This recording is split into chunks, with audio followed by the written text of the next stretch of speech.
Chapters 18 and 19. How Hematpant was accepted and blessed. Stories of Mr. Sathe and Mrs. Deshmukh encouraging good thoughts to fruition, variety in Updesh teachings, readings, slander, and remuneration for labor. In the last two chapters, Hematpant described how a rich gentleman, aspiring for quick Brahmajanana, was treated by Baba, and now in these two chapters, he describes how Hematpant himself was accepted and blessed by Baba, how Baba encouraged good thoughts and fructified them, and gives his teachings regarding self-improvement, slander and remuneration for labor. Preliminary. It is a well-known fact that the Sadguru looks first to the qualifications of his disciples and then gives them suitable instructions without unsettling their minds in the least and leads them on towards the goal of self-realization. In this respect, some say that what the Sadguru teaches or instructs should not be divulged to others. They think that their instructions become useless if they are published. This view is not correct. The Sadguru is like a monsoon cloud. He pours down profusely, i.e., scatters widely his nectar-like teachings. These we should enjoy and assimilate to our heart's content, and then serve others with them, without any reserve. This rule should apply not only to what he teaches in our waking state, but to the visions he gives us in our dreams.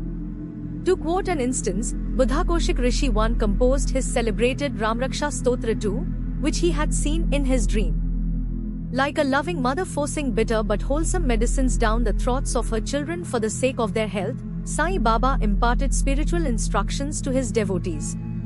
His method was not veiled or secret, but quite open.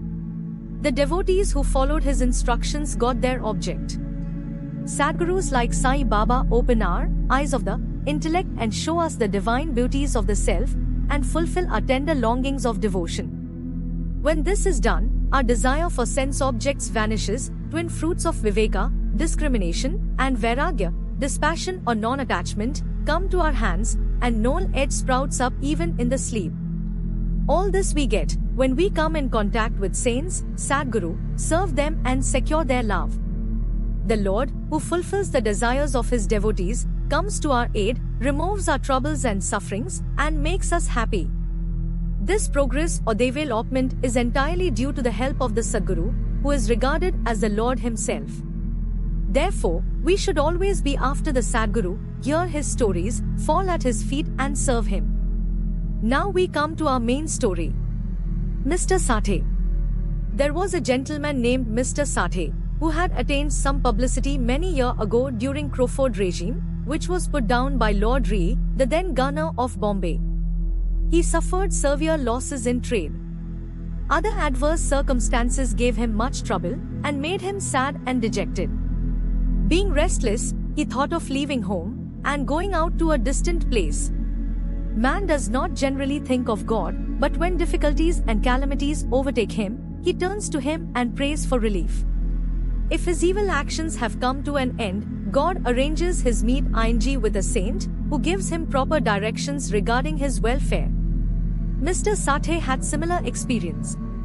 His friends advised him to go to Shirdi, where so many people were flocking to get Sai Baba's darshan, for getting peace of mind and the satisfaction of their wants.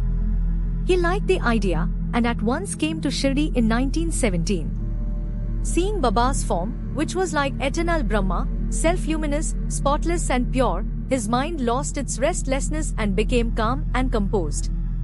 He thought that it was the accumulation of merits in his former births that brought him to the holy feet of Baba. He was a man of strong will. He at once started to make a parayana, study, of Gurucharitra. When the reading was finished in the Saptaha, 7 days, Baba gave him a vision that night. It was to this effect: Baba with Gurucharitra in his hand was explaining its contents to Mr. Sathe, who was sitting in front and listening carefully. When he woke up, he remembered the dream and felt very happy. He thought that it was extremely kind of Baba, who awakens souls like his that are snore in ignorance, and makes them taste the nectar of Gurucharitra. Next day, he informed Kaka Sahib Dikshit of this vision, and requested him to consult Sai Baba regarding its meaning or significance, whether one saptah, weeks, reading was sufficient or whether he should begin again. Kaka Sahib Dikshit, when got a suitable opportunity, asked Baba, Deva, "Oh God, what did you suggest to Mr. Sathe by this vision? Whether he should stop or continue the Saptah? He is a simple devotee, his desire should be fulfilled and the vision explained to him and he should be blessed."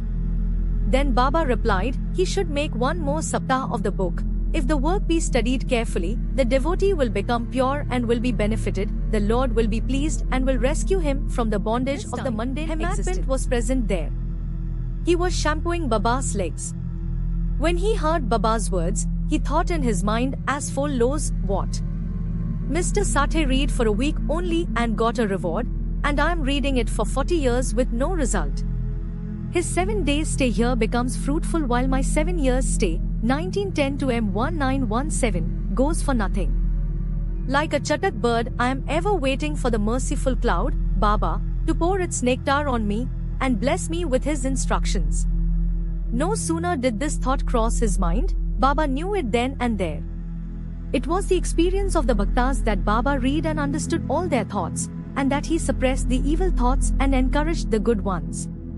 Reading Hematpand's mind, Baba at once asked him to get up, go to Shama, Madhvarao Deshpande, get from him 15 rupees as dakshina, sit and chit-chat with him for a while and then return.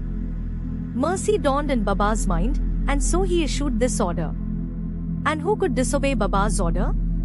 Hematpand immediately left the masjid and came to Shama's house. He had just bathed and was wearing a dhotar. He came out and asked Hematpand, "How is it that you are here now? It seems that you have come from the masjid. Why do you look restless and dejected? Why are you alone? Please sit and rest, while I shall just do my worship and return. In the meanwhile you please take panvida, leaves and betel nuts etc. Let us then have a pleasant chat." After saying his, he went inside and Hematpand sat alone in the front veranda. He saw in the window a well-known Marathi book named Nath Bhagvat. This is a commentary by the Saint Eknath on the 11th Skanda, chapter, of the bigger Sanskrit work, the Bhagavad. At the suggestion or recommendation of Sai Baba, Messrs. Bapu Sahib Jag and Kaka Sahib Dikshit read daily in Shirdi, Bhagavad Gita with its Marathi commentary named Bhavarthadipika or Gyaneshwari, a dialogue between Krishna and his friend devotee Arjuna, and Nath Bhagvat, a dialogue between Krishna and his servant devotee Uddhava, and also Eknath's Othe big work, viz. Bhavartha Ramayana. When devotees came to Baba and asked him certain questions, he sometimes answered them in part, and asked them to go and listen to the readings of the above-mentioned works, which are the main treatises of Bhagavad Dharma. When the devotees went and listened, they got full and satisfactory replies to their questions. Hematpand also used to read daily some portions of the book Nath Bhagvat. That day, he did not complete the daily portion of his reading, but had left it unfinished in order to accompany certain devotees who were going to the masjid. When he took up the book from Shama's window and casually opened it, he found, to his surprise, that the unfinished portion turned up. He thought that Baba sent him very kindly to Shama's house for enabling him to complete his daily reading. So he went through the unfinished portion and completed it. As soon as this was over, Shama, after doing his worship, came out, and the following conversation took place between them. "Hematpand, I have come with a message from Baba. He has asked me to return with 15 rupees as dakshina from you, also to sit with you for a while and have a pleasant chit-chat and then return to the masjid with you." Shama, with surprise, "I have no money to give. Take my 15 namaskaras, bows, in lieu of rupees as dakshina, to Baba." Hematpand, "All right, your namaskaras are accepted. Now let us have some chit-chat. Tell me some stories and leelas of Baba, which will destroy our sins." Shama, "Then sit here for a while. Wonderful is the sport, leela, of this god, Baba. You know it already. I am a village rustic, while you are an enlightened citizen. You have seen some more leelas since your coming here. How should I describe them before you? Well, take these leaves, betel nut and chunam, and eat the panvida, while I go in, dress myself and come out." In a few minutes Shama came out and sat talking with Hematpand. He said, "The Leela of this god, Baba, is inscrutable, there is no end to his Leelas. Who can see them? He plays or sports with his Leelas, still he is outside of, unaffected by, them. What do we rustics know? Why does not Baba himself tell stories? Why does he send learned men like you to fools like me? His ways are inconceivable. I can only say that they are not human." With this preface, Shama added, "I now remember a story, which I shall relate to you. I know it personally. As a devotee is resolute and determined, so is Baba's immediate response. Sometimes Baba puts the devotees to serif test, and then gives them Updesh, instructions. As soon as Hemadpant heard the word Updesh, a flash of lightning crossed through his mind. He at once remembered the story of Mr. Sathe's Gurucharitra reading and thought that Baba might have sent him to Shama in order to give peace to his restless mind. However, he curbed this feeling and began to listen to Shama's stories. They all showed how kind and affectionate Baba was to his devotees. Hemadpant began to feel a sort of joy while hearing them. Then Shama began to tell the following story. Mrs. Radhabai Deshmukh. There was an old woman by name Radhabai. She was the mother of one Khashaba Deshmukh. Hearing Baba's fame, she came to Shirdi with the people of Sangamner. She took Baba's darshan and was much satisfied. She loved Baba intimately and resolved in her mind that she should accept Baba as her guru and take some updesh from him. She knew nothing else. She determined to fast herself unto death, so long as Baba did not accept her and give her any updesh or mantra. She stayed in her lodging and left off taking any food or water for 3 days. I was frightened by this ordeal of the old woman and interceded with Baba on her behalf. I said, "Deva, what is this you have started? You drag so many persons here. She is very obstinate and depends on you entirely. She has resolved to fast unto death if you don't accept and instruct her. If anything worse happens, people will blame you and say that Baba did not instruct her, and consequently she met her death. So take some mercy on her, bless her and instruct her." On seeing her determination, Baba sent for her, changed the turn of her mind by addressing her as follows. "O mother, why are you subjecting yourself to unnecessary tortures and hastening your death? You are really my mother and I am your child. Take pity on me and hear me through. I tell you my own story, which if you listen carefully, will do you good. I had a guru. He was a great saint and most merciful. I served him long, very long, still he would not blow any mantra into my ears. I had a keen desire never to leave him but to stay with and serve him, and at all costs receive some instructions from him. But he had his own way.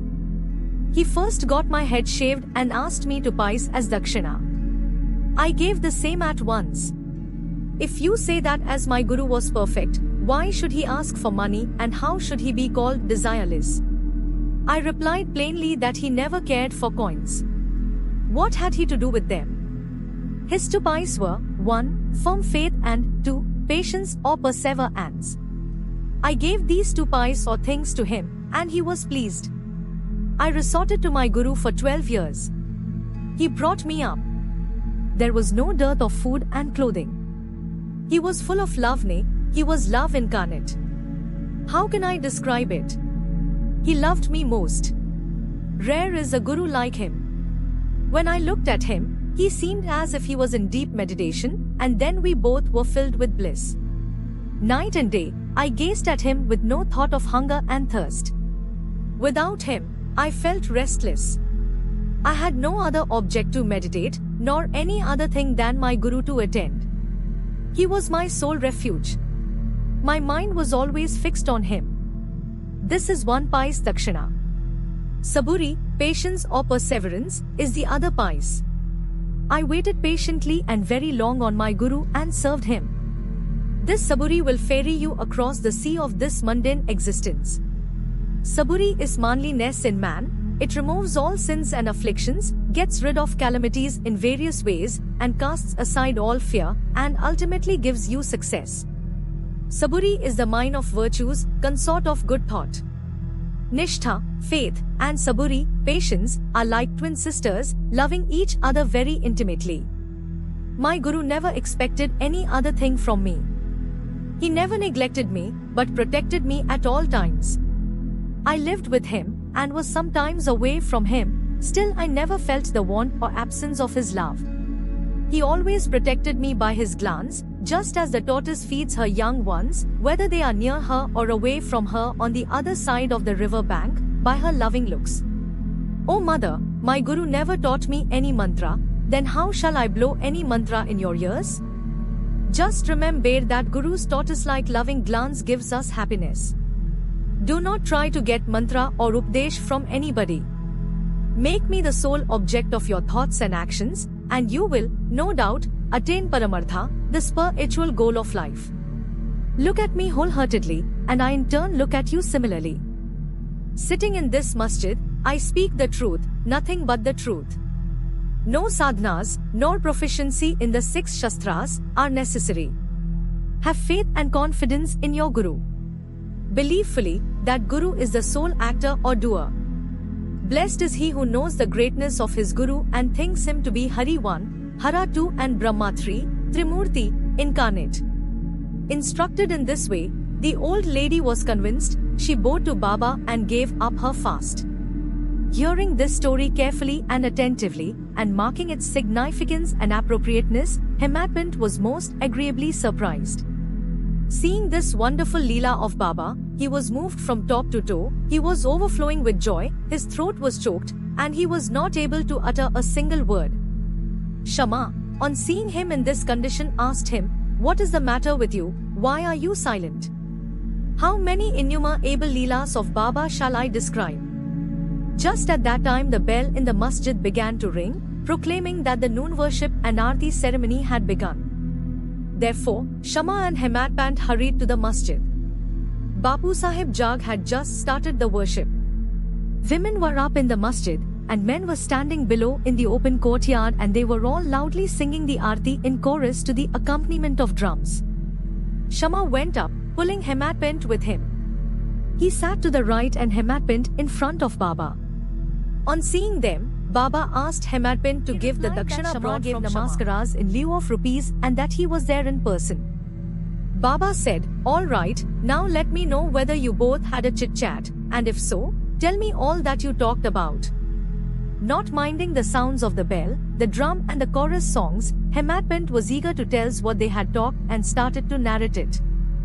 Baba was also anxious to hear, and so he left the bolster and leaned forward.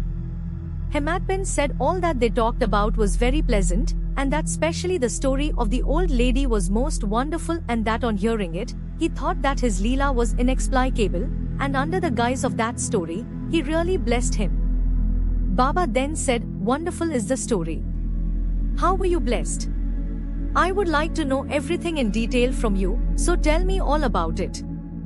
Then Hemadpant related in full the story which he had heard a little while before, and which had made a lasting impression on his mind.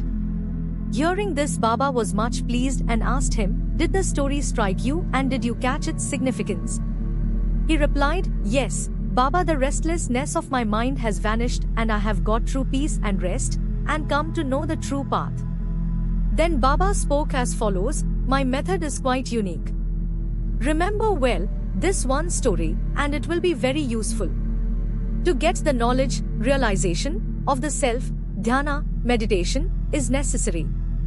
If you practice it continuously, the vrittis, thoughts, will be pacified. Being quite desireless, you should meditate on the Lord, who is in all the creatures, and when the mind is concentrated, the goal will be achieved. Meditate always on my formless nature, which is knowledge incarnate, consciousness and bliss. If you cannot do this, meditate on my form from top to toe as you see here night and day. As you go on doing this, your vrittis will concentrate on one point, and the distinction between the dhyata, meditator, dhyana, act of meditation, dhaya, this meditated upon, will be lost, and the meditator will be one with the consciousness and be merged in the Brahman. The mother tortoise is on one bank of the river, and her young ones are on the other side. She gives neither milk nor warmth to them. Her mere glance gives them nutrition. The young ones do nothing but remember, meditate upon their mother. The tortoise glances to the young ones, a downpour of nectar, the only source of sustenance and happiness. Similar is the relation between the Guru and disciples. When Baba uttered these last words, the chorus of the Aarti songs stopped and all cried out loudly in one voice, "Victory be to our Sadguru Sai Maharaj, who is existence, knowledge and bliss." Dear readers, let us imagine that we are at this time standing amongst the crowd in the masjid, and let us join them in this Jai Jayakar. After the Aarti ceremony was over, Prasad was distributed. Bapu Sahib Jag advanced as usual, and after saluting Baba, gave into his hand a handful of sugar candy. Baba pushed all this quantity into the hands of Hematpant and said to him, "If you take this story to heart and remember it well, your state will be sweet as the sugar candy, all your desires will be fulfilled and you will be happy." Hematpant bowed before Baba and implored, "Do favor me like this, bless and protect me always." Baba replied, "Hear this story, meditate on it and assimilate its spirit. Then you will always remember and meditate on the Lord, who will manifest himself to you." Dear readers, Hematpant got prasad of sugar candy then, and we now get the prasad of sugar candy or nectar of this story. Let us drink it to our heart's content, meditate on it, and assimilate it, and be strong and happy by Baba's grace. Amen. Towards the end of the 19th chapter, Hematpant had dealt with some other matters which are given below. Baba's advice regarding our behavior. The following words of Baba are general and invaluable. If they are kept in mind and acted upon, they will always do you good. Unless there is some relationship or connection, nobody goes anywhere. If any men or creatures come to you, do not discourteously drive them away, but receive them well and treat them with due respect.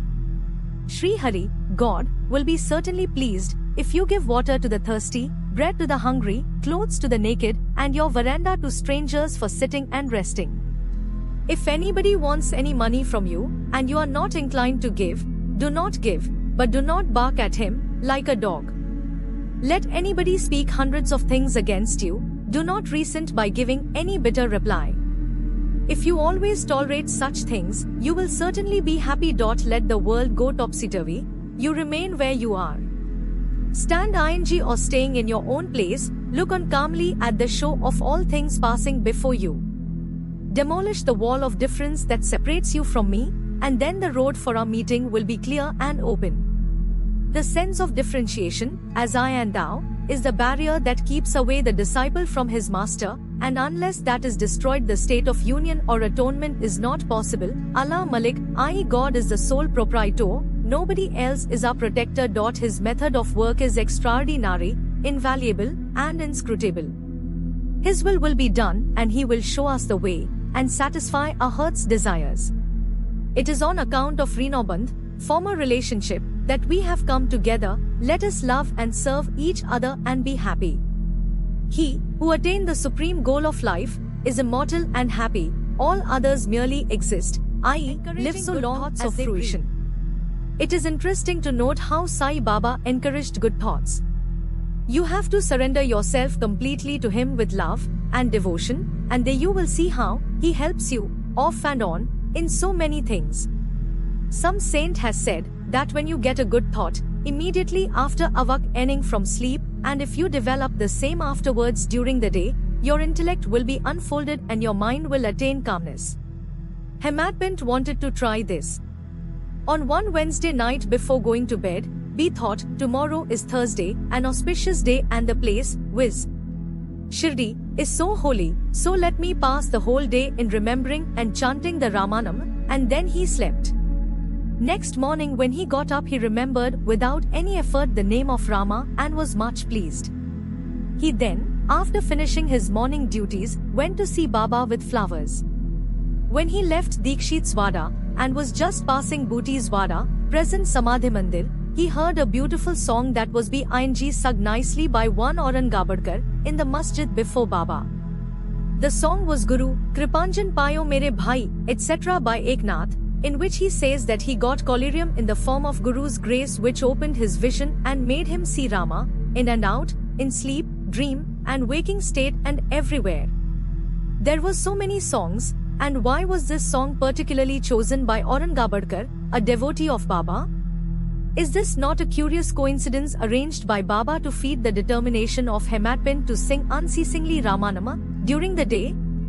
All saints agree on and lay stress upon the efficacy of uttering Rama's, God's, name, in fulfilling the ambitions of the Bhaktas and in protecting and saving them from all calamities. Variety in Updesh slanderer condemned. Sai Baba required no special place, nor any special time for giving instructions. Whenever any occasion demanded, he gave them freely. Once it so happened that a Bhakta of Baba reviled another behind his back, before other people. On leaving aside merits, he dwelt on the faults of his brother, and spoke so sarcastically that the hearers were disgusted. Generally, we see that people have a tendency to scandalize others unnecessarily, and this brings on hatred and ill will. Saints see scandal in another light. They say that there are various ways of cleansing or removing dirt, was by means of earth, water and soap etc., but a scandal monger has got a way of his own. He removes the dirt, faults, of others by his tongue, so in a way of obliges the person whom he reviles, and for this he is to be thanked. Sai Baba had his own method of correcting the scandal monger.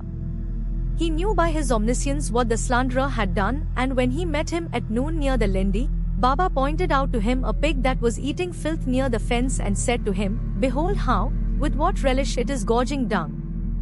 Your conduct is simi-lad. You go on reviling your own brethren to your heart's content.